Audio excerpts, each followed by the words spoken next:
Ustadz Felix bisa komentar. Sekarang negara-negara yang menggenggam kemajuan dunia ya dalam teknologi dan sebagainya kan didominasi oleh negara-negara yang agnostik ya. Betul. Yang tidak percaya dengan agama. Betul. Kita lihat Jepang, Korea, sebagian negara Eropa, Amerika.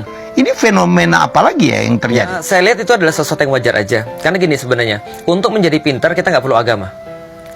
Untuk menyelesaikan banjir itu kita nggak perlu agama. Untuk buat teknologi yang paling bagus bisa buat pesawat kita nggak perlu agama. Tapi untuk bisa bahagia kita mutlak perlu agama. Makanya kalau kita lihat pada negeri-negeri yang tadi itu pasti ada tumbalnya tuh. Contoh Jepang itu fertility rate-nya di bawah 1,7. Ya. Nggak nikah, menunda anak lahir. Betul. Ya. Kalaupun nikah anaknya satu. Nikah sama bantal. Sama boneka ya. Waifu, anime. Artinya ini kan problematik nih.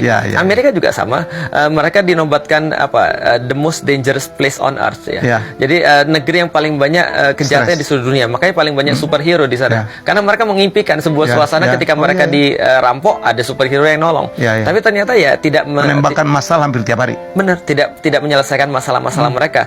Jadi artinya teknologi yang mereka dapat justru membuat mereka makin terpuruk. Misal, berapa banyak kita lihat di acara-acara Dr. Phil tuh orang-orang stres.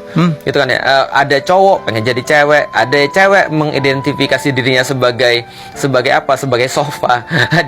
Ada manusia mengidentifikasi dirinya itu sebagai hewan, jadi anjing. Ada manusia yang motong tangannya sendiri, kakinya sendiri, lututnya bahkan motong kemudian kakinya karena dia merasa bahwa dia tidak sempurna. Jadi ada apa tuh kelainan? Ada orang merasa dia terlahir tidak sempurna. Jadi dia pikir harusnya tangannya bukan 5 jarinya, harusnya tangannya cuma 2 jarinya. Jadi dipotong 3-nya, matanya dirusak dan segala macam, dibuatin tanduk dan seterusnya. Ini kan orang-orang stres yang mereka tidak punya kehidupan. Makanya ketika orang-orang Amerika nih ngelihat kondisi yang terjadi di Palestina, mereka bilang, gila ya, kita dikelilingi dengan seluruh yang bersifat kemudahan. Kita teknologinya tinggi sekali, internet kita bagus dan segala macam. Tapi after all ini semua nggak nolong kita daripada mental illness. Sementara orang-orang di Gaza punya segala sesuatu yang bisa digolongkan untuk mereka jadi orang gila. Yet mereka tetap kemudian bisa sane, tetap kemudian terjaga otaknya. Di sini perlunya agama. Sains itu tidak ada hubungannya dengan agama. Karena sains itu cuma menjawab pertanyaan what and how. Tapi agama itu menjawab pertanyaan why. Nah, maka kalau saya ada orang kemudian mereka setinggi-tingginya sains itu tidak ada hubungan dengan agama. Artinya bisa jadi orang-orang pintar sains itu tidak beragama, bisa jadi juga orang-orang beragama tidak pintar sains. Tapi kalau Islam diterapkan seperti dulu, orang-orang yang pintar sains itu biasanya orang-orang beragama.